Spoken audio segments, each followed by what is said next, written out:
How's it going, man? It's going good. How you doing, man? Your name comes up so often when I talk to people that have been around the Boston music scene, because you were like in the scene at the a really important part of it. But before we get Sure. started, I had the Ape Hangers on a little while back, and Okay. speaking of your name coming up, and what I learned from them was there would probably be no Ape Hangers if it wasn't for you. Do you have any I comment on that? well, I think the Ape Hangers is Pete, Bob, and Dennis. Those Yes. three guys, right? Pete and Bob had been playing with me on and off for a couple of years. Dennis moved to Los Angeles. He started playing with me, but I think at that point, the Bob and Pete were doing something else, you know. Um, and so they discovered each other, maybe through me. I don't know, It's you kind of know. funny because, they're all from out here, but they end up meeting in LA. Oh yeah, it's like a Boston mafia out here, you know. Yeah. Uh, th- Although you stay here long enough, and it kind of ends, you know. You drift away from the people that you knew already, and you find your own way, and that's what happens, you know. I never saw them in their heyday. I only saw them in a reunion a couple of years ago, and they were blazing. They were great. They played a show here, their first show in 20 years, a few weeks ago, and I swear everyone in the room was like blown away. And now they're like, their stuff's getting reissued on Rumbar Records, and they're going to start doing shows again, Oh yeah. even though they're I all would over the place. I wouldn't be entirely. By the way, when that AOL thing rings, can you hear that? When those No, I bing? didn't Oh, know. good. I was afraid of that. You're one of the only Um, people I know that's still on AOL. That was pretty funny when I saw your email address. yeah, it works, and I know that it's not cool, or it's kind of unhip and old person like, but it works, so I don't really care. Um, I wouldn't be surprised if Dennis moved out here again. I don't think there's anything that's keeping him where he is, and hey, he's uh, he's a restless spirit, So it wouldn't surprise me if he came out here. I mean, it's you lived in Los Angeles, right, for Yeah, a a while, long yeah, time. Yeah. yeah, and you know that are we taping right now? We're just Yeah, talking, we're right? taping. We're Oh, we recording. Oh, okay. There's an enormous difference between Boston and Los Angeles music scene wise, because in Los Angeles, the record industry had such an enormous effect on what people did in their artistic endeavors. But in Boston, people like to play the kind of music that they like to play because they like to play it. The issue of commerce wasn't so preeminent, but it was huge here. Now the record industry doesn't really exist Right, anymore in right. any palpable way, shape, or form. So you have all these musicians who are like, "What do I do with these? What do I do? I don't know what to do with myself." And that's what the music scene is here now. Is people have actually had to learn to go out because they want to hear songs that they like, which is mind blowing. It's like, who does that? I want to go out and see what the next big thing is, so I can get my claws in it. Right. But that doesn't really exist anymore. So now people have to kind of go out because they want to go out because they, like everybody else does everywhere else in the world, other than maybe Nashville. Yeah. So Uh, Let me go back here. So where exactly sure. did you grow up in the Boston area? Was it right in Boston? No, I was born in Boston in 1956. Bless you, Paul Butterfield. Yeah, I was raised in Waban, which is a part of Newton. It's a small community inside Newton. And then when we were 10, I moved to Wellesley for 10 years. Then moved into the city and started playing in bands almost immediately, maybe a year in or so. It was people forget how tiny the punk scene was, not just in Massachusetts, in New England, but even in New York, even with CBGBs and Maxes and all that stuff. It was tiny. There were, a few hundred people at its core. Now it's like this legendary, enormous, gigantic thing, and people are like, oh my God, it took over the world. It's like, no, it wasn't like Beatlemania. It was a little tiny thing. Yeah. Yeah. So, but when I discovered it, because I discovered it inadvertently, I thought, because the first punkish band I ever really saw was Johnny Thunders and the Heartbreakers in 19, hey, New York Dolls. I see the Uh, Johansson shirt. Yeah. uh, Bless David. Yeah. I, I saw them at the Rat. I saw a sign for them up on the street. Now playing Johnny Thunders and the Heartbreakers. Oh, that's the guitar player from the New York Dolls. We got to go see this.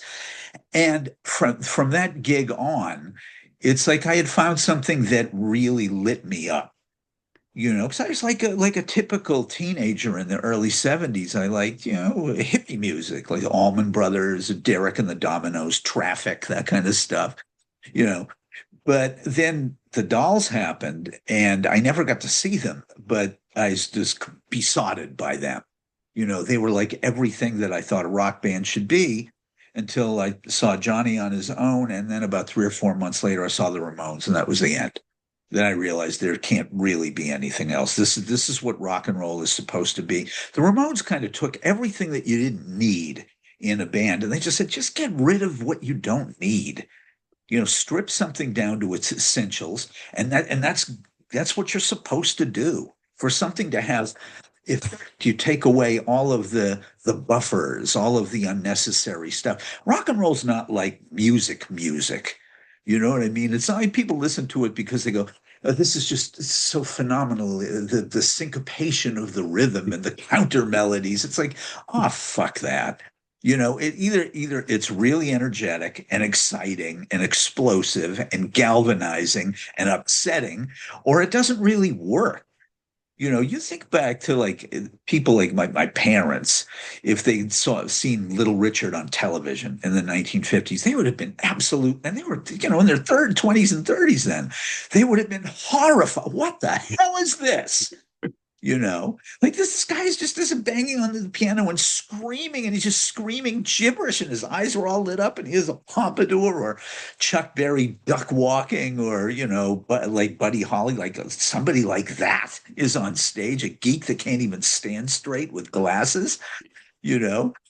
But it's like it had it upset the status quo, and I think that like the punk bands, that's what they did for me, is that they upset people that were my natural adversaries, so I found common ground with them, and that's why I started playing in bands too. It's just like, I don't want to sit on the sidelines and watch anymore. I want to be a part of something. I want to do it too. What about the guitar? Was that something you started playing before you discovered punk? And was there other music that you were into at that time? Well, I started playing the guitar, I think, when I was 15 or so. And I tried to teach myself stuff like Jimi Hendrix stuff and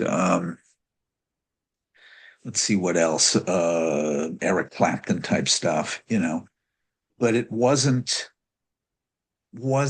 as gratifying. There's something about it where you had to think a lot about what you were playing. And then when the punk thing happened, you just kind of played what you felt like playing as opposed to like what you thought about playing, you know? Were there any bands for you before City Thrills? No. I would play like I think I would play bass with people occasionally just because they always needed bass players. I played with Mark Thor, the group Tracks. Um, they needed nobody played the bass. I So, had one. So I would play. I was a terrible bass player, mind you, just awful. I got pretty good in my dotage, but I was just awful as a bass player. I was just strictly the root note. That was it. when did you actually start going out and seeing bands? Because I want to ask you about the Boston scene. I know that '79 was when the first City Thrills single came on. We'll talk about that, but I'm wondering Thrills. It about was the just Thrills scene. initially. Thrill, yeah, It and then was became Thrills City Thrill. initially. What We was? started in December of '77, Oh, that and early? Wow. yeah, and we started, moving up through the ranks because we were unique in that we had a woman singing, and that we played so fast. We were like just like played at these insane tempos, you know. So we fit the times pretty well. We issued our first single in the spring of 1979, and it did really well. It sold out a bunch of two pressings almost immediately, which was good. We started playing bigger places as a headliner, and then we got stuck. Everybody. I think in the lifetime of a band, it isn't like this. It's like and then and if you don't hit it when you're at your peak of your popularity, if you can't go from local to national, then local tires of you. And I think that's what happened to us. We just stayed there too long. And we didn't. The best way to describe what the Thrills problem was, and I don't know how much of our stuff you heard, is that we were in the middle in a weird kind of way. The guy who played bass in the band for Thrills for 4 years is Merle Allen, the older brother of Gigi Allen. Yeah. Gigi was our drummer for about 2 months. He was a fantastic He drummer. was? Wow, I didn't Yes. know that. Wow. Yeah. He was a powerhouse. He was like a speedy John Bonham. He was like everything we wanted. But I think he wanted to sing and be in the front, at which he became kind of adept at when you think about it. Yes. But but Merle said, because he and I were still friends after all these years, we talk about, well, I wonder why it was. I mean, our songs were catchy, the singer was radio friendly, we had learned how to play reasonably okay for what we were doing. And he said, you know what it is? He said, we were in the middle. We weren't pop enough to be a pop band with a woman singer like Blondie, say and as Blondie were older and they were better at putting stuff together and they had more than one person writing songs, which helped. Hmm. Um, but we also weren't as hard as, say, who's the band with Becky Bondage in it, Discharge, you Yeah. know? Yeah.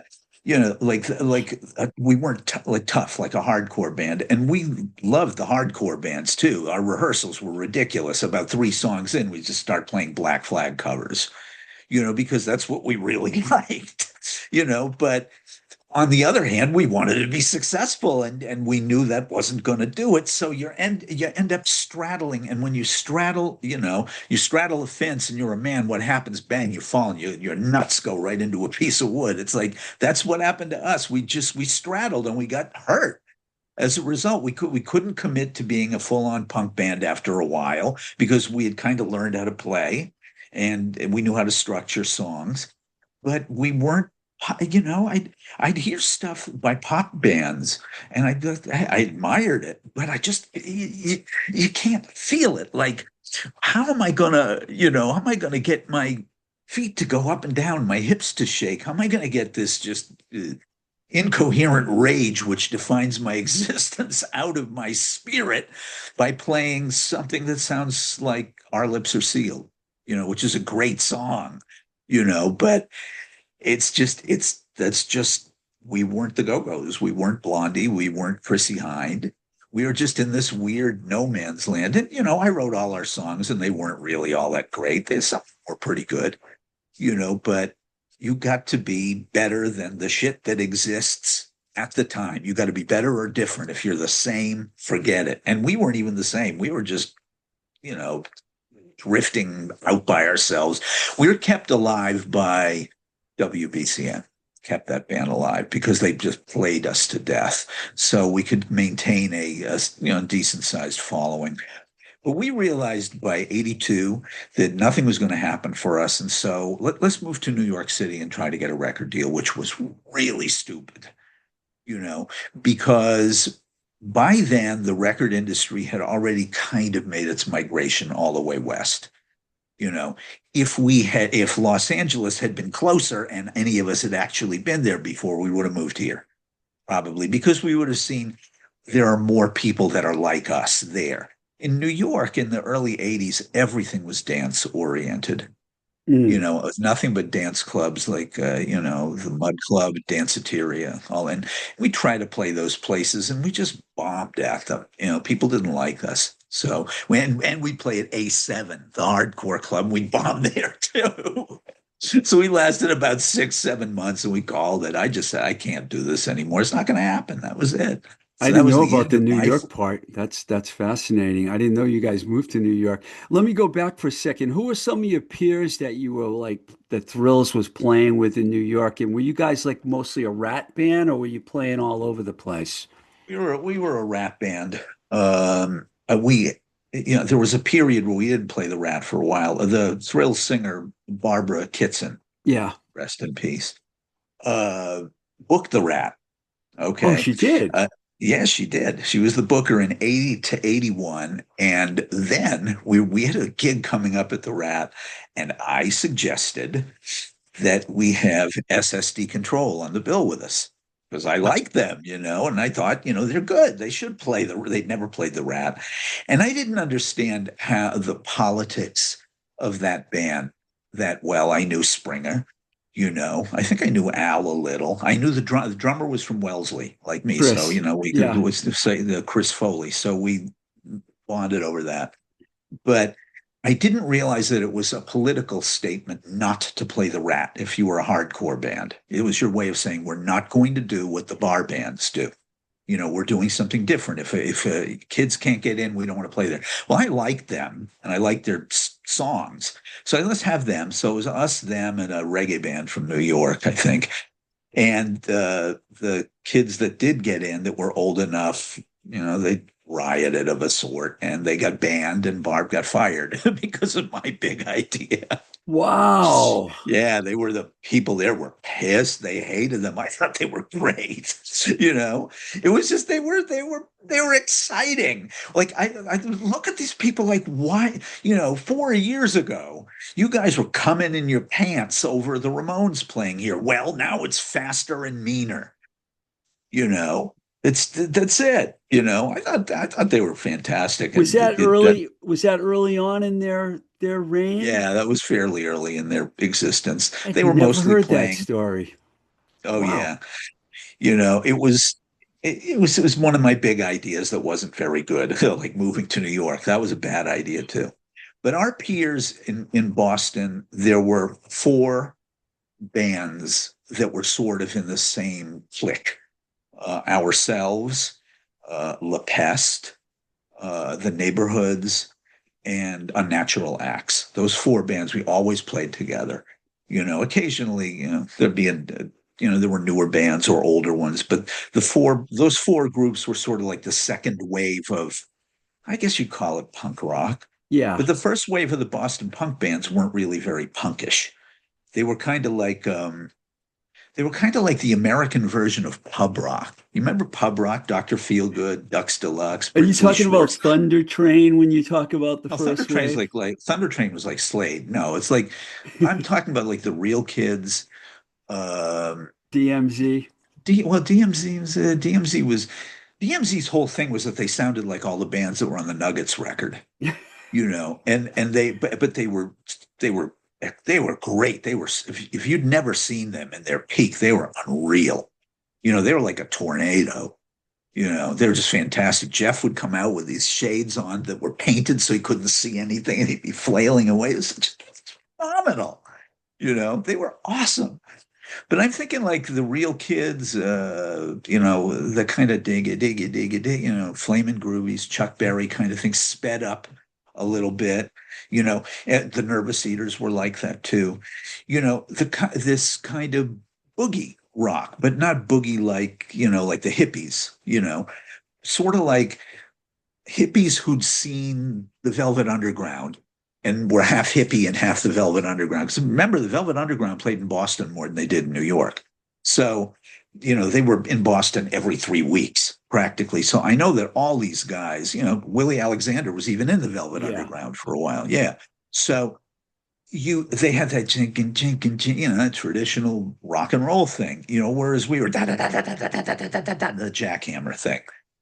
And of the bands, we all were a little different than each other, which we didn't really have the common. Every band had something that was really exciting about them. Like La Peste had this great dirgy groove, but it was fast dirgy, this kind of monotonous singing over this da da da da da da, and they were like a jackhammer. They were fantastic. Unnatural Acts had better lyrics than anybody else. You sit and listen to their lyrics, you just start howling. They were so great. They were brilliant. They were like if Jonathan Richman decided he was going to try Carbona, that's what would have happened. You know, the Neighborhoods had the great front man, had Dave, and he was very compelling, because he was kind of all.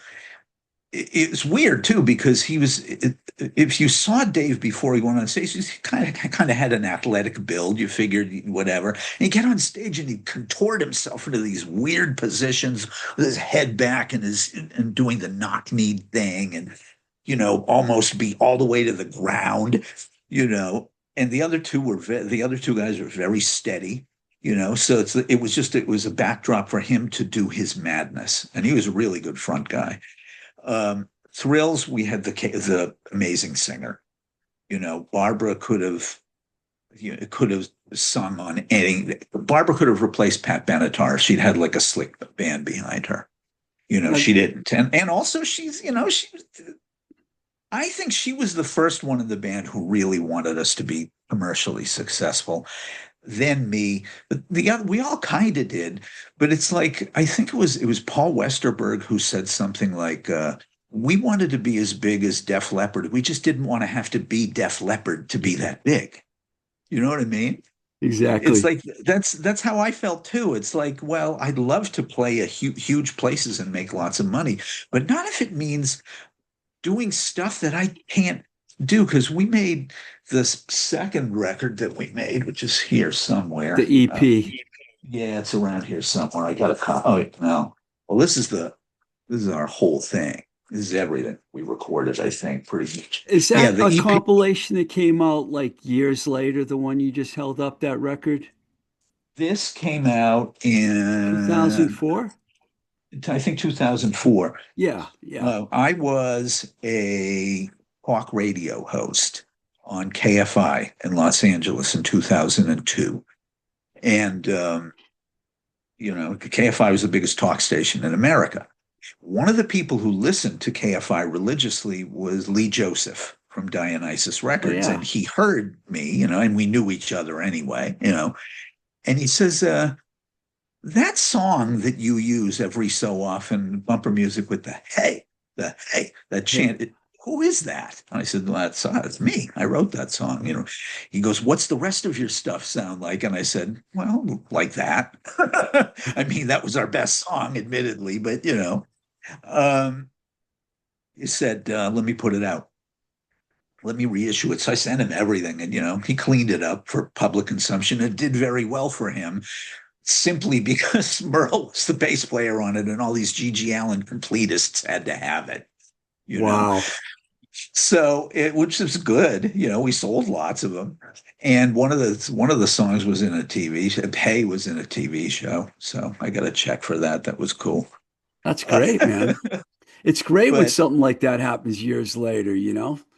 it's true, but and I loved my first band. Like, when we were starting out, Willie Alexander came to see us. We were maybe two gigs in or something, and he just was laughing through our whole set, just like, "Oh my God, these are like the world is ending. Look at these crazy children up there, right?" And he said to Barbara and me, he goes, "You will never love another band as much as you're going to love this one." He says, "This is your first band. This is your guy's baby." He says, "From here on in, it's going to become more of a business, and you're going to be a little more jaded every year." He was completely right. But Willie's a really intelligent guy, and he's never forgotten anything that he's learned. So we were like, "Oh, okay, that's cool."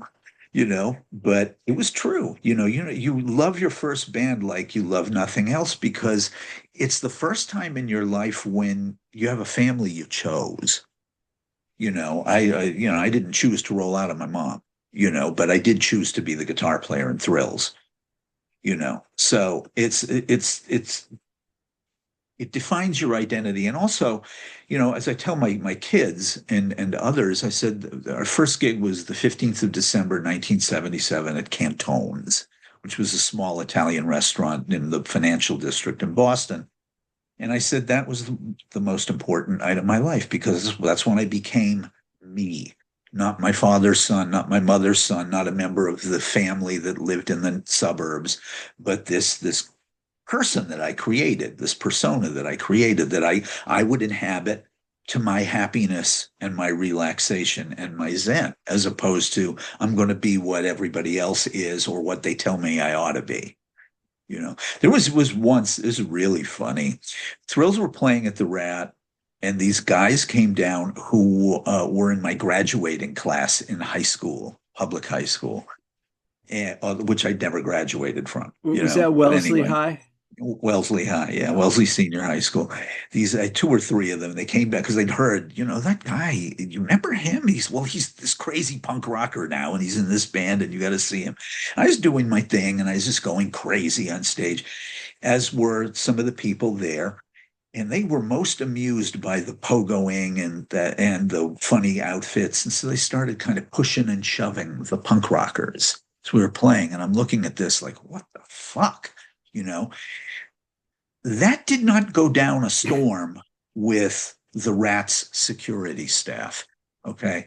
I think the bouncers at the Rat got a bad rep over the years, but one thing that they were absolutely good about was they protected the punk rockers because that was the place's bread and butter.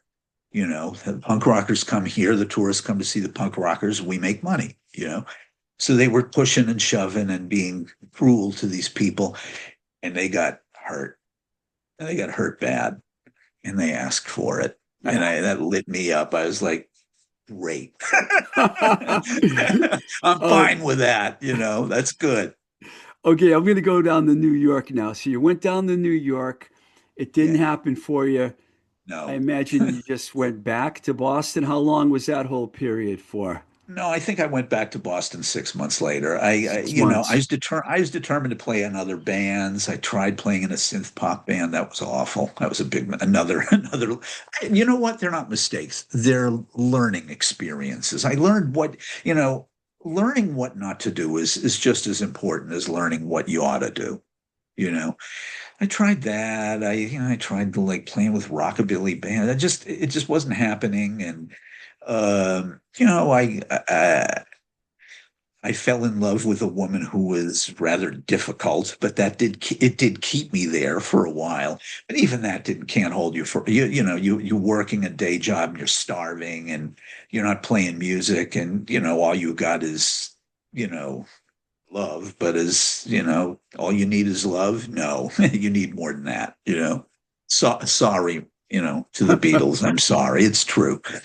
So I think I moved back after about 6 months, and I had started writing a different kinds of songs than I was normally used to. They were really kind of acrid.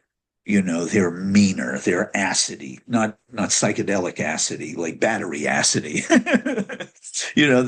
They're mean sounding. They're kind of nasty. And I realized I'm not going to have somebody else sing these. I'll sing them. So I demoed up a bunch of them on a cassette, just banging on a guitar and howling. And I got together with the guy who was the first bass player of the group, The Outlets, who were your band, right? Yeah. Didn't you sign them? Yeah. Yes, to Enigma. Yeah. Yeah. Yeah, to Enigma. Yeah. So um, Mike Whitey. Whitey. And so Whitey and I, because both of us were kind of like, oh God, I just hate the bands in the bars now. They have the weird flock of seagulls haircuts, and if it isn't them, it's like these guys in flannel shirts pretending to be working class Joes Whoops. and their I'm wearing a rich flannel shirt today. Sorry. nothing personal, and and look, it's one thing if you're Mike Watt or George Hurley or D Boon, you're the Minutemen, right? Those guys. I played lots of gigs in San Pedro. I can tell you that's not fake, you know. And I love Mike, but it's just like all this, hey, we're we're just like John Fogerty or Hank Williams. We're roots, right? I'm like, oh, come on, really? That between that and the synth pop thing, it was just like, well, we have nowhere to go and nothing to do and nowhere to go. What are we going to do? Let's do our own thing. So he liked the songs on the demo. He's like, I said, well, we'll find a drummer, then we got a band. I didn't want a second guitar. I do, or maybe there would be one down the road, but I was like, let's just, play songs and see what happens. And he says, I know this drummer. He said he sat in for the outlets when Walter Gustafson couldn't play, which could be frequently. Walter could be incapacitated every so often, Yeah. but he was a guy, Jeff Erna is his name. So we went to Jeff's basement. We banged out, and we had a band. Jeff told me years later, not really that long ago, he goes, he says, Whitey warned me about you because I'd never met Jeff. I didn't know him. I said, what do you mean warned you? He goes, you got to understand about Johnny. He says he's really opinionated and he can be kind of blunt, and he says exactly what he thinks all the time. And it can be kind of a heavy trip. And Jeff said, that's not a negative. He says every band needs somebody like that. I mean, other than that, you're just grounded in neutral. You have to do your thing. It's like, this is what we're going to do. And so we did it. And we became, college radio was really helpful to us because the college DJs liked the fact that we were just so acerbic, and aggressive, but not like the hardcore thing. It was rock music, but it was rock music that was like, and the group was called the Blackjacks. And we were kind of like a mishmash of a lot of different stuff. If we liked something, we'd play it, or liked a certain kind of thing, we'd do it. But I think that the people who kind of missed garage rock with teeth, they liked us. Those were our initial fans. And we got to be more popular and added a second guitar player I added solely because of the way he looked. I thought he was outrageous looking, The guy hence with the hair, perfect. right? Yeah. Rafe Mabry. Yeah, Rafe. The Rafe just wasn't. Rafe remarkably was a virtuoso harmonica player, but he barely played harmonica in that band. That was a mistake in retrospect, because nobody was doing that in the 80s. That was an instrument that vanished, to be replaced by the wah-wah pedal, which resurfaced in the 80s. I couldn't believe, man, I couldn't believe it when I started hearing Metallica using the wah-wah pedal and stuff. Like, you're like, why are you bringing this back? It's so corny. It's such a corny effect, but they did. The grunge bands did too. Ugh. I always hated the wah-wah pedal. Anyway, I How did digress. yeah, how'd you guys get on Homestead's radar? Um, Sam Berger was a fan of Thrills. And I called him up and I said, I have this new band. And he said, well, send me the demo. I'll go, do better than that. I'll bring it to you. So I drove the thing down to Long Island. He Rockville put it in Center. his, what's that? Rockville Center, right? Rockville Center in Long Island, right? So we're sitting there. He listens to I don't know how many songs were on it, 7 or 8. He's like, yeah, I'll put this out. Not that particular demo. He goes, so at the time, I was working for my father and grandfather in the family brokerage business. I had a Series 7 license. I was a stockbroker during the day. I was. Wow, I didn't know that. Wow. That's what, well, I had to eat. I had to do something, right? These people approached us for an IPO, and they needed a brokerage firm to sell the stocks through. I don't know if you still need to do that. I'm not up on SEC rules as much as I used to be. And now we're starting to venture into a part of the podcast where you're going, don't talk about this stuff. So I'll stop. At any rate, we did an IPO for the small company, an initial public offering. And my commission was like a couple of $1,000. And in 1983, that's a significant amount of cash. And I never had that much money, and what am I going to do? Okay. So I paid for the first EP. because it was a P&D deal that we did with Yeah. Homestead, a pressing and distribution, and we were 001. Wow. We So were their so first record. so I guess you guys in Salem 66 were actually the first two bands that he signed, right? And the Dogmatics too. Dogmatics as well. Wow. Yeah. And I Sam. produced the Dogmatics. So yeah, so which is just odd. There are three bands. You talk about three bands that have nothing in common with each other at all. But what we did have in common was that the records, were kind of lo-fi, but they were very straight ahead. I mean, Salem 66 were women, but they weren't, there was no artifice, there was no bullshit in what they did. They were very, very much what you hear is what you get. The Dogmatics, absolutely. I produced their first record, I would Yeah. know. That it was just play the songs to the best of your ability, and I said to them, we'll add stuff that will make them a little more compelling, but we're not going to water them down. Let's not try to make a what kind of band was like a Los Lobos record. That's not going to happen. We don't have that ability, you know, but we can still stay in the parameters of what you do. And You the did a great Dogmatics job. record You did a great sounds good. job with them. You did a great job with them. That's one of the bands that was on my show. Actually, I'm going to talk to Jerry again in a couple Good. days because their new album, Nowheresville, is fantastic and it's coming out on vinyl. So Rumbar wants to Good. get them back on the press thing again. So I'm going to talk to him. But you recorded all those great songs that they had Well, back then. I, what I did was I came to, I mean, I've seen them, saw them a million times anyway, but I came to see them with a notepad and a pen. And I said, they were playing the Rat on a weeknight and it was booked specifically through this. And I said, don't repeat any songs. So play everything you know. Okay. And we'll pick out what we're going to make a record out of. And so this one, this one, this one. Okay. And we have 8 to 10. And I said, great. That's as many as we need. So we went in and I think we recorded the basic tracks in a day and a half or something.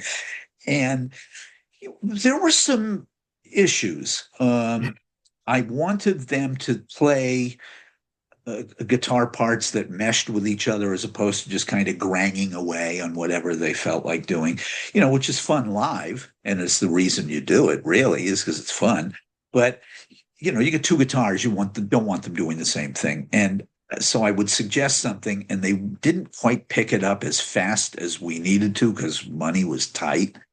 So I said, to tell you what, I said, I'll play what I think ought to be here. I'll play it and you guys learn it, and I played mostly Pete's guitar parts, although he played a lot of his own stuff. Jerry played a lot of his own stuff. I don't remember what I played and what I didn't play, but wasn't because, I'm like a session guy virtuoso. I mean, I'm hardly any better than they were, I just knew what I wanted and we didn't have any dough. So we just did bang, bang, bang, bang, one take, next one, bang, bang, bang, bang, and that was it.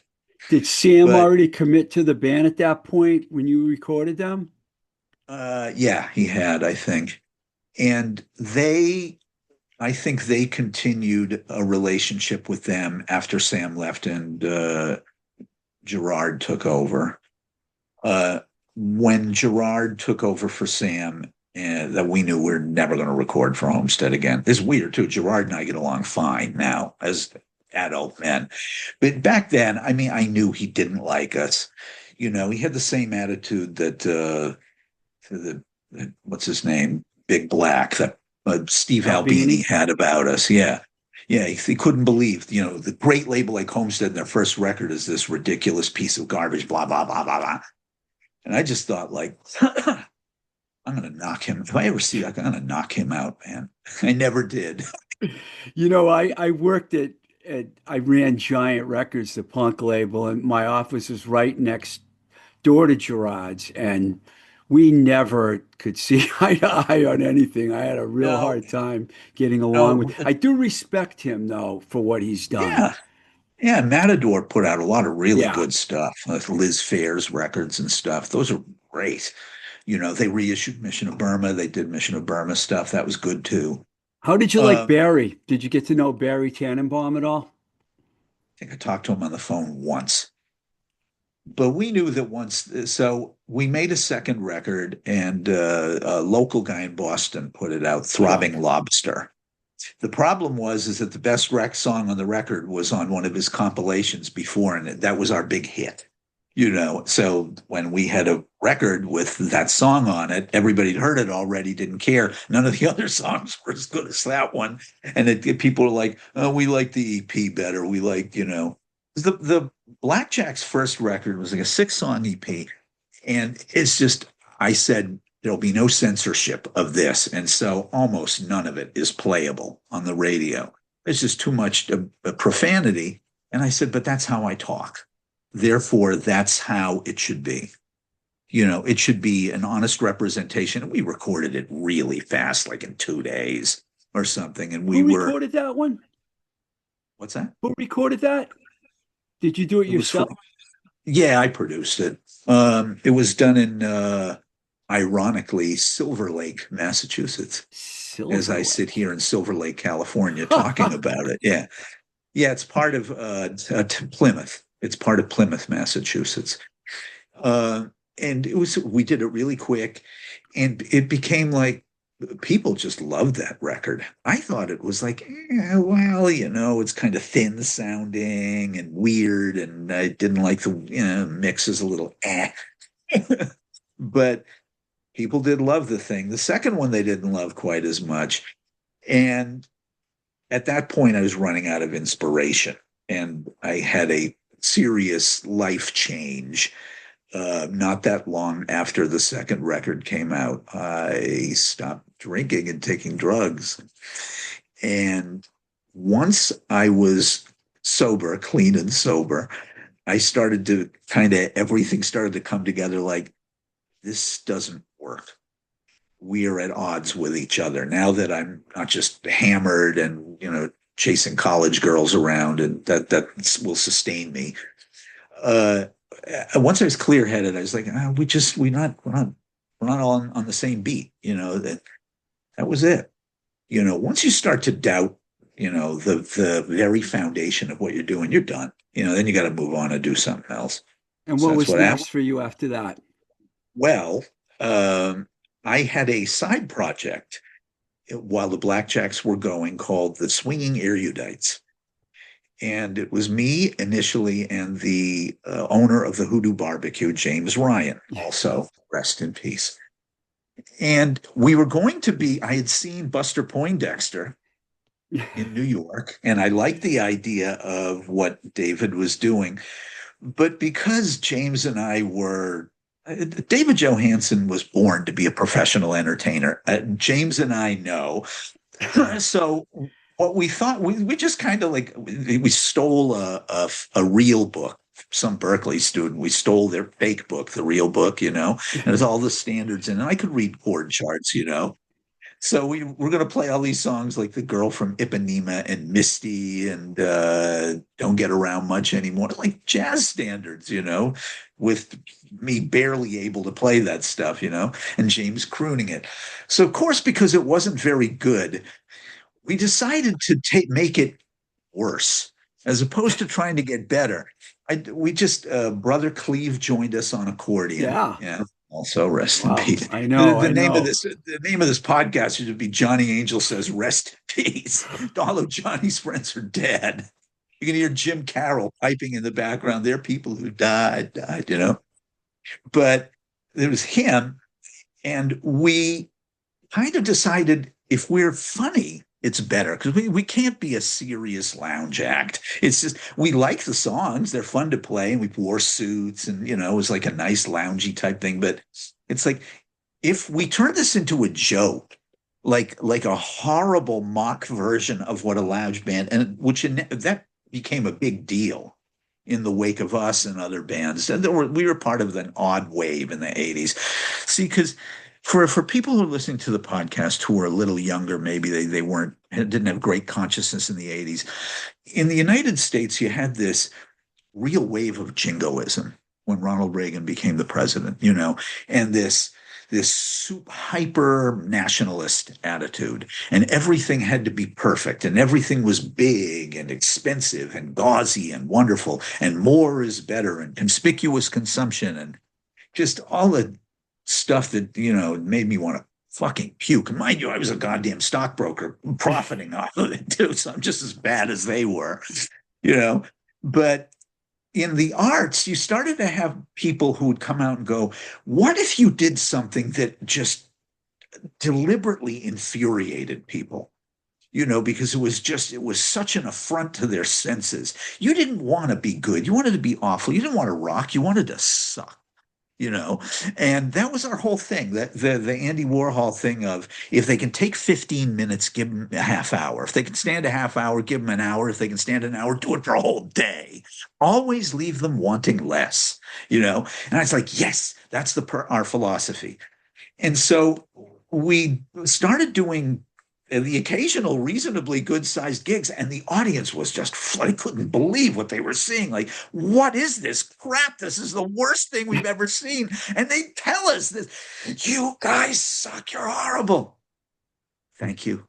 you know like, we did this one gig. The WBCN had these lunchtime shows type thing. Do you remember those? Yes, You I get a do. hot dog and a beer, and you'd Yeah. see some up and coming alternative rock group like the Golden Palominos or the Hoodoo Gurus, or whatever. Well, we did one of them, right? Wow.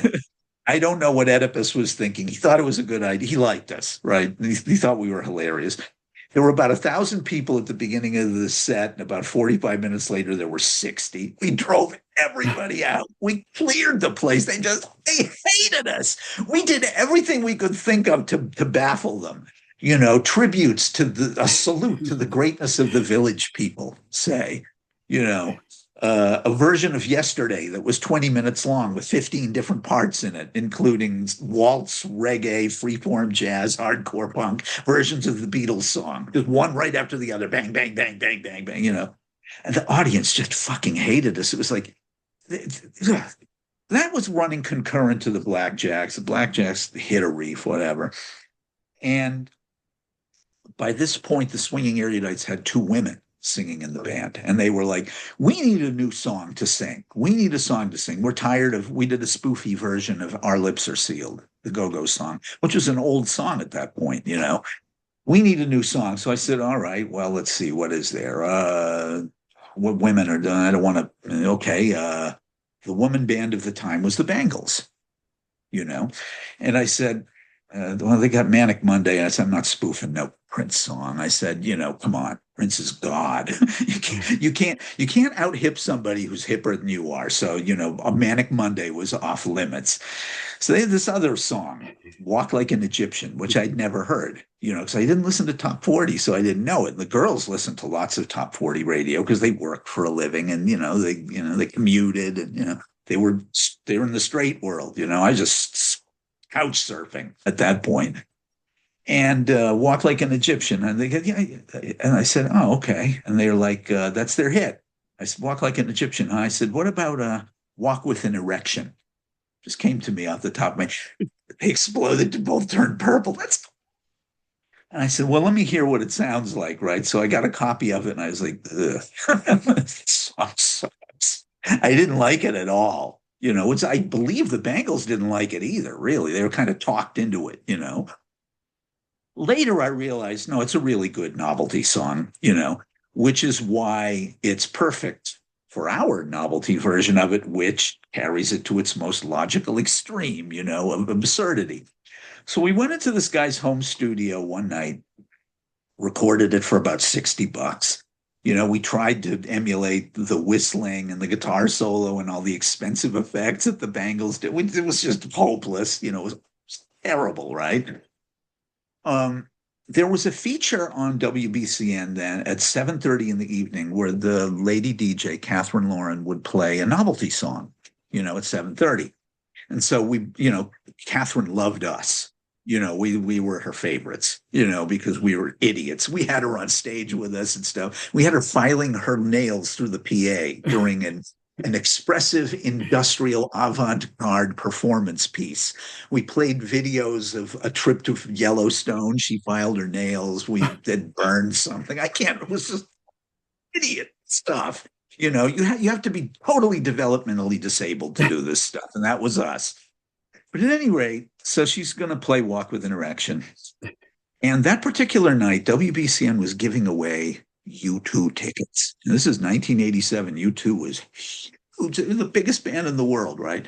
And their gig was for around Labor Day. And this is in the winter of 87, not in the fall, right? So this gig was coming up 6 months or something. Everybody's tunes in because shows were already sold out at the Garden, right? And excuse me, at the Garden. And so she plays Walk with an Erection. Everybody's listening to get their tickets, and they hear this thing for the first time. And they're like, was I hallucinating? Did I imagine that? They started getting all these calls. What was that? All the listeners were like, what was that? What is that? I think I heard what I heard, but because one of the girls in the band was really phonogenic and she could sound exactly like anybody, and I think she does voiceovers now and sings in top 40 bands, but she sounded just like Susanna. So the people thought it was the Bangle song, and they had imagined that it had all of these ridiculous rhymes in it. Anyway, by the next morning, by about 12 hours after they played it, they'd had hundreds and hundreds and hundreds of requests to hear it again in disbelief. And that's the only hit song I've ever had. Because it happened everywhere it got played on the radio. It exploded. Like here, K-Rock used to play it to death. I remember seeing Jeff and Steve McDonald. The Red Cross was playing in Boston, and I was sitting with them, and I said, "How did it do out there?" And they go, "How did it do? You can't even turn around without hearing that stupid song." And I go, "Thank you." Yeah, you had a hit song there, that's for sure. It was huge. Ha ha ha ha ha. But and we had a follow-up which was pretty big too, a Bon Jovi parody. And it was great because all of a sudden I was making money as a musician. I had a place of my own. I didn't have to worry about money. It was good. But I didn't realize that stuff burns itself out. You have to be a certain kind of musician or performer, like the guys in that band, The Fools, in order to sustain a career like that, or what's Layla's husband's band, Too Much Joy, like a funny band with funny songs, or become kind of semi-serious funny, like They Might Be Giants, and have your own kind of thing. I wasn't what I was good at. I'm like, I'm like a Borscht Belt Jew. The jokes are going to be crude. They're going to be endless. They're going to be one-dimensional, bang, bang, bang, bang. And, my cock joke did this. So, but by the end of all that, by the end of the swinging erudites and the Blackjacks were gone and done. And, I realized I've done everything I can possibly do in Boston. I've been successful. I've been unsuccessful. I've done this. I've done that. But if I'm going to ever really do anything, I can't stay here. You could, just getting an A&R man on a plane from New York City to come up and see you was like pulling teeth. And you go play in New York, and they wouldn't go see you then either, because they'd have other things to do. And I thought, I lived in New York. That didn't happen. I'm going to move to California. And I did. That was it. Where did you end up when you first moved out there? Moved out here? Yeah. Koreatown. My grandfather lived there. I stayed with him for a few weeks. Then I moved to Hollywood, and I was there for a few years. Then me and my girlfriend, now my wife, moved in together in Santa Monica. Then we moved to Los Feliz, then San Francisco for 3 years after oh my God, the riots and all that stuff just kind of soured us. And then we moved to San Fran. Then I came back in 97. I've been in Silver Lake 28 years and change. Wow. I have 2 children. They're grown. My 2 sons are grown ups now. I've done everything you can imagine for a living. I kept playing in LA. I had demo deals. The same guy that signed Pete's band signed us too, but the Ape Hangers made the cut. We did. Jeff Suey? No, Michael Whitaker. Oh, Spaceman. Yeah, yeah. Yeah, Oh, yeah, yeah, Mike yeah. Whitaker. Yeah. So Whitaker did sign that. He gave us money and studio time. We were too overambitious. We wanted to record a full record, and it just did instead of a 4-song thing, which might have gotten us a deal. The problem then was that also me being the head of the band and being 37, 38 years old, it's like the record companies were keen for punk bands back then because of Green Day and the Offspring and stuff. But I was old. Certain things you can't hide. I was 38. That's old. I mean, I wouldn't mind being 38 again for a week just to see what it felt like. But, it didn't happen. And then I realized there's more to do in life than to be a musician. So I started acting. I'd already been a journalist. I wrote. I remember a great run-in with you once, journalist-wise. It was very friendly, but it was a run-in. You told me I wrote up the neighborhoods were playing the lingerie. Yeah. Yeah, Uh, you worked with them or they were 80, on your label. 85, 80. You mean the first No, it time was in they, the 90s. This is in oh, the this is 90s. okay, the Third Stone era. Okay, Yeah, yeah. yeah, and they had a second guitar. It wasn't a power trio. It was a Yeah, I second didn't really guitar. care for that. I don't know why he did that, but I can understand because you want to relax every so often and let somebody else carry the burden, but it didn't fit the band's sound. Dan was his name. He was a good guy, but it didn't fit. You're right. No, they were a We had power a run trio. in? Well, this is what happened. I it was something you told me. It wasn't a run-in because you and I were friendly because I knew Yeah, you were the guy that had signed Poison, and we were always talking about that. yeah, I'd run into you at the Palladium at gigs and stuff, like I think at Ministry and stuff like yeah, that. yeah, yeah. Yeah. So, um, so you told me, he says, you were shaking your head because I saw you at the lingerie and I said, "What's up?" And you said, you and the band had brought the write up in the weekly over to Michael Douglas, who at one point had been the owner of the LA Weekly. Okay, Michael didn't own the paper then. He might have owned a minority share, but he was no longer the owner. And Michael Douglas read this review of the neighborhoods, which was glowing. I mean, of course it's glowing. I've known those guys since forever. You know, I mean, I went to college with Lee. So Dave and I have known each other shit almost 50 years now. So it's like he's reading this thing that you told me, and he was shaking his head, going, every time I make a movie, this fucking newspaper, in order to prove how independent they are, they rip it to pieces. These guys get this phenomenal review. I can't even get a good review in the paper I own. I totally forgot about that, but now I do Oh remember it. my God, I was laughing so Oh, hard. He was livid. And he was like one of the biggest stars in the world at that point, with the falling down and all those other, the movie, Gordon Gekko movie and all that stuff. Wall And Street. he's Yeah, just I like totally forgot about that. I do remember Dick Rudolph, who ran the music department, came to me and said Michael wanted to know. I totally forgot about that. Wow. It was a good review, though. I do remember that. yeah, it was, you You know know, what? I want to ask you about a couple things, random things here, because they really sure. caught my attention. You did a story on Skip Spence. I did. Yeah, can you talk about that? Because I will always, to me, Omaha, by Moby Grape is one of the greatest guitar rock Oh, songs sure. ever. And then I heard this at one point that you wrote a story and it got reprinted in several magazines. Can you just talk about what the impetus for you to do that whole thing was and how Oh, you sure. managed it? Go I ahead. can tell you exactly where I was when it transpired. I was sitting on my couch in Los Feliz in 93, and I was talking to Bill Bentley on the phone, and Bill was a publicist at Warner Brothers. And we were both just over the moon over this reissue that Sony had put out of Moby Grape's first record and then all the good stuff that came after it. Hmm. It was a double CD with a purple cover.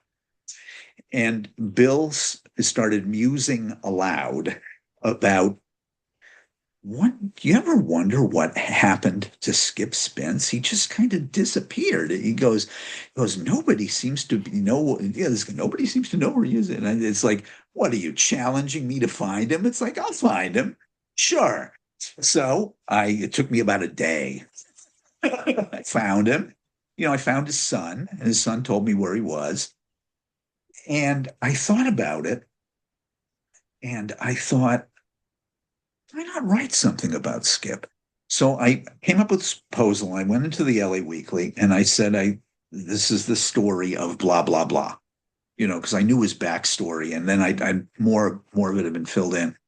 And one of the women, one the editor at the time, Judith Lewis, she was an assistant editor. She said, this isn't a feature. She said, this is a cover story. Ooh. This is fantastic. How do you propose we do this? I said, let me go up to where he is and I'll interview him. I'll sit with him for a few days, So I think I had talked to Skip on the phone briefly at that point. He was out of it. So I got up and drove all the way up to San Jose, which is where he was. He's in this halfway house next to San Jose State, right in the middle of downtown San Jose. And he was a problem for the staff of the place. He's Skip, you know. So I sat down with him. Skip was, clearly schizophrenic, you know, and I talked to him for 3 or 4 hours nonstop Wow. about everything and anything. And I taped all of it. And the staff was in disbelief because they couldn't get, Skip to be lucid for a sentence was a good day. And they said, how did you do that? And as is my reputation, I'm blunt, and I said, how did I do it? I said, I treated him like a human being. You treat him like a ding. That's an expression we have in California, a ding. Someone who's dinged up by the system is a ding. You know, he's not a ding. He's not a lop. But that's the same thing. And I said, this guy is a legendary linchpin in the history of American music. Mhm. He's important. I said Moby Grape were a really important band. So much is derived from them. You know, and I came back the next day. I slept. Stayed in a motel. Then went up to the Haight to try to find a copy of Ore, his solo record. Yeah. Skip had the cover of Ore mounted on a plaque. He's very proud of this. You know, And I sat with him for another 3 hours, and then I brought all the stuff back. And it took me a while, but I wrote it, and it was fantastic. It reignited a lot of interest in the band. Um, and then we moved to the Bay Area, and I rewrote it for San Jose Metro, and I rewrote it for the Guardian and from Relics magazine. And Skip and I jammed together. What? We did. Wow. The city of San Jose on Wednesday nights they bought instruments for street people, and they have the rec room in the basement of this church. And so I brought my guitar, and which was a Telecaster, a real Fender Telecaster, not the beater that Skip was playing. And I let Skip play it. And he was just psyched. He said, "This is a beautiful guitar." And we played. And I took his beater guitar. I let him play my guitar, and we played "Little Hands" from Ore. Little hands clapping all over the world. That song. And Omaha. So they're playing Omaha, and I'm banging it out, and he's singing it, because he did sing the song. It was his Yeah. song. And when we got to in the second verse, no more rain from where we came, that thing, I hit that C sharp above high C. And he dropped the guitar. He said, how did you do that? And I said, it's on the record. I'm just imitating the record, Skip. And he was blown away that I knew all this stuff. And he's great. He told me, he said, I had a dream about you, yet last night. I'm like, oh, okay, why? I don't know. But and he was so funny. He said, I asked him where something was that he said that he had that I wanted to see. And he goes, well, that's in my office.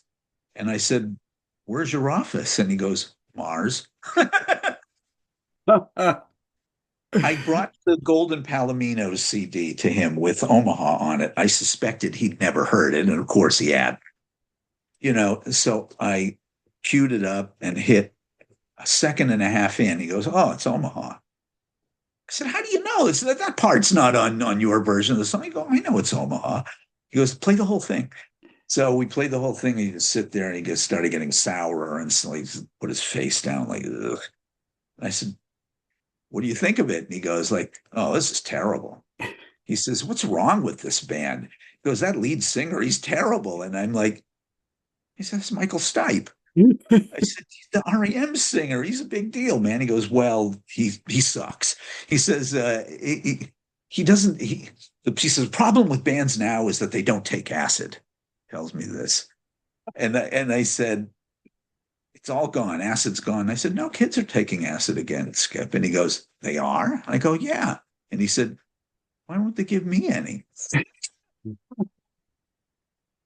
It's great, man. All right. Looking for Lady D, a punk rock mystery. Um, I've only been able to, I didn't, I'm going to be honest with you. I didn't even know about this book until recently. And I Oh, the started, hell with you then. well, I read the first chapter of it last night, okay, because I wanted to get an idea of what was going on. Can you give my listeners an idea of what they can expect from the book, and so we can get people to go out and buy it? Because I could tell by the beginning of it that it's really good. I could just tell because the way you Thanks. credited all the bands and everything that you did at the beginning. But do your sales job on the book. It is a fairly accurate, in some ways, first person recitation of what the actual punk scene, not just in Boston, but in general, because this could have happened in any city anywhere in the world from 76 to 82 or 83. It does have an added dramatic device of being sort of a mystery. I didn't want to just make a book of memories and memoirs and rock stories. Look, it doesn't matter if you're Elton John or Paul McCartney or Mick Jagger, all the way down to a bar musician who played on Monday nights at Bunratty's, right? Our war stories are all the same. The drug thing, the illicit sex thing, if you want to call it that, dealing with clubs, dealing with managers, dealing with, you know, it's like one of your former clients, Brett Michaels, was telling me once. He said, you think that once you graduate from the clubs to playing theaters and arenas, he goes, everything changes. He goes, nothing changes. He says, you still have to deal with these assholes, who get in your way. He said that they were playing somewhere and some girl who was the program director of the local hard rock station winked at him and boom, they were off the playlist the next day. I said, yeah, I've had that problem too. you know, but looking for Lady D it's fun, a fun read. The book isn't formatted at all. It's written out as if it is just you know, this is what happened. I'm going to say it in plain English. Um, there are certain aspects of it that put some people off. I talked to this one fellow who'd read the book, and he said, this thing reads like it was written by your penis. And I said, yeah, I can see that. More accurately, my testicles, but sure, yeah, I suppose I can see that. Yeah. It's very, it's heavy on that kind of thing. I don't think that people grasp that this was the last era before HIV. Hmm. So the wildness of our behavior, especially in matters of sex, was liberated. I mean, the liberation began in the late 50s with the birth control pill, and then it died with the HIV virus. But we were in that window. We were at the very end of that window. So it was a lot of sex, a lot of alcoholism. I wanted my bandmates to be represented accurately but kindly. Everybody has beefs with bandmates. They are, yes, they're like your family. Well, you fight with your family too, and so none of my former bandmates were offended by it. I don't know if any have read it, but none of them just said anything. So, um, I know that there are people in Boston who didn't like certain aspects of it, that it was too candid about certain things. And also, the book does have a villain, and who is actually a compilation of about four or five different people all rolled into one. So there's some fiction in there as well. Oh yeah, yeah. There's plenty of it. But what's real is the rock and roll thing. I didn't want it to be a memoir. I mean, who the fuck wants to read my memoirs? Like I'm different, you know. People will say, well, you're on the radio, you've been a writer forever, you're a good storyteller. It's like, so what? My stories are de rigueur. It's like they're the same as everybody else's. They cease to be interesting after a while. No, I didn't go to Switzerland to get my blood changed like Keith Richards did. I mean, that's interesting. It's like, no, I drank a lot, I took a lot of drugs, and I had a lot of indiscriminate one night stands, you know. But that makes me like everybody else in that era, I would think. Although some people were better behaved than I was. I was very poorly behaved. But yes, it's actually a very good book. And the follow-up book to it, In This Darkness I Disappear, is a good one too. That's much more of a mystery. And it's much more of a kind of crazy, psychotic mystery.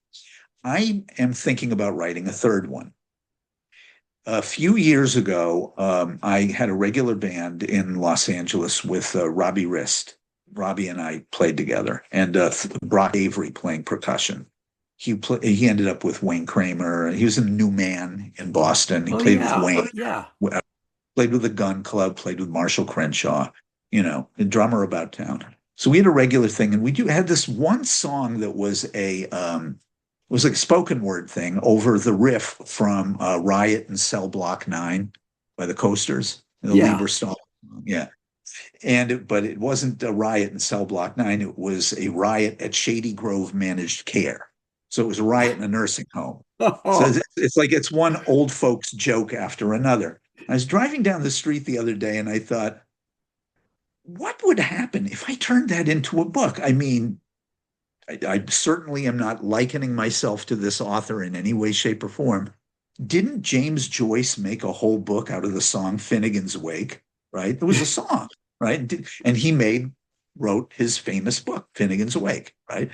So I thought, what would happen if you did a Finnegan's Wake? Only it wasn't about this drunkard's funeral, a drunkard who turned out to be alive, no less, but a riot that I fomented in an old folks home, because I'm close to the old folks home stage. I mean, I hope I never end up in one, but I think it would be really funny if that song became a book. So I thought, I could do that. That I can do. But I've got to figure out exactly what it would say. And I mean, looking for Lady D is easy because people are always like, you have to tell the story of your bands. Your stories are so interesting. It's like, maybe to you they are, not you, Steev, but to the world they are. To me, they're boring as hell. You I know, think you're very interesting, actually, and I got to read these books, man, for sure.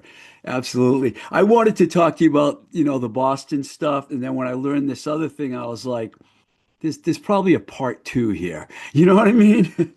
oh yeah. No, I have a tendency to go on and on and on and on, and I'm sorry about Oh that. no, you Brevity are is, great, man. I really love your honesty and your bluntness. It's beautiful, man. It's a beautiful thing. Thank you so much for talking to me.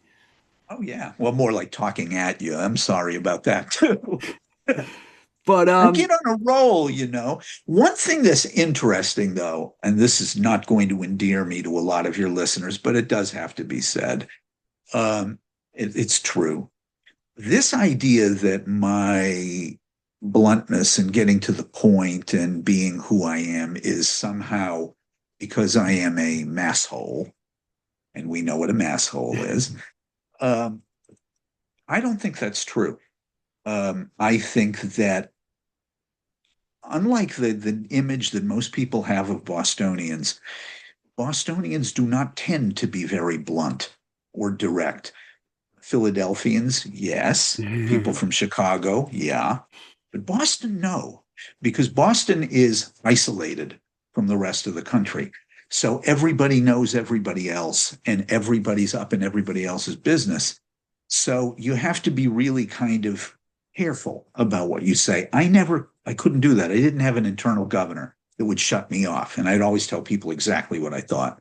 And it alienated lots and lots of people back east. And, I wish I hadn't been so mean, but I am who I am and I was what I was. It's weird because out here, I'm thought of to be like the ultimate Bostonian with my, acerbic wit, I was talking to, it sounds name droppy, but this did actually happen. I was talking to Flea a while ago, and he said when he and Bob Forrest and Anthony and I think a few other people went to Boston to see, I think, game 6 or whatever of the 2010 NBA Finals, he said, my God, it was like being surrounded by 15,000 Johnny Angels. And I said, he said, we were going to wear our Lakers jerseys, but we were afraid that people were going to kill us. He said this to me, and I'm looking at him like, geez, really? And I said, you think that if you were wearing Laker gear, they're going to kill you and Anthony both, right? He goes, well, yeah. And I said, you know what they would really want from you more than anything else? Your fucking autograph and a selfie. I said, they don't give a fuck about you loving the Lakers. I mean, they know you do. What are they going to do? Talk you out of it? I said, come on, man. But he said, and I said, don't get this idea. I said, fucking hell, man. You came here from somewhere else. So did I. We all did. Okay, so don't start with this thing about how I'm the guru and avatar of Massachusetts. I haven't lived there in 36 and a half years. I never go back. It's just, I go to that had to, LA every year. I, Every well, I don't like flying. If I could stand air travel, and I understand it's worse now than ever post COVID, because I haven't flown since Yeah, it sucks, man. It 2011 or so. sucks. I don't like flying. I don't like being cooped up with people I don't know. And I one thing don't about either. I don't either, but I have to go to LA at least once a year. I'll lose my mind because I feel more at home there than I do here. where do you live now? I'm in Massachusetts. I'm outside of Worcester. What town? Webster? Oh, I've been there. It's pretty. I like Pretty Worcester. red. Yeah, it can be pretty red. But the thing is that I like Worcester. I always had fun doing Worcester's gigs. cool. Worcester's, Worcester's cool. I'm in southern Worcester County, it's a little backwards over here. Well, in between Right on the where Connecticut line. on the where near Connecticut or Rhode Island. Yeah, I suppose you would be, but I don't know. I played the Worcester Centrum once. You did. That was yeah. Open Wow. for the Clash.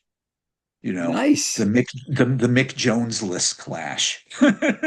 He was gone by then, but yeah, that was fun. That was the biggest gig I ever did. But yeah, I like Worcester. I like the people have a really funny attitude in Worcester. It's sort of like being in Long Beach, where everybody, they're kind of close to Los Angeles, but they kind of resent the hell out of Los Angeles. Worcester is like that. That's a really good way to describe Worcester, actually. Really good. And then you go past Worcester, and then you're out in hippy dippy land and stuff Yeah. in Western Massachusetts. Although I can't even imagine what that's like now. I mean, I haven't been in places that I frequented so much as a child. After I left, I mean, I flew back to Boston to do gigs every now and again, but not really to stay there for very long. you know. So when I think of, yeah, I climbed up Mount Washington 10 times, and it's like, geez, I haven't been there in 50 years. Hey, man, Wow. thank you so much, man. I appreciate your time. I really do, man. Any old time, All right, we'll talk anytime. again. All right. All right. Hello and goodbye to everybody. And if you're wondering why this, why not?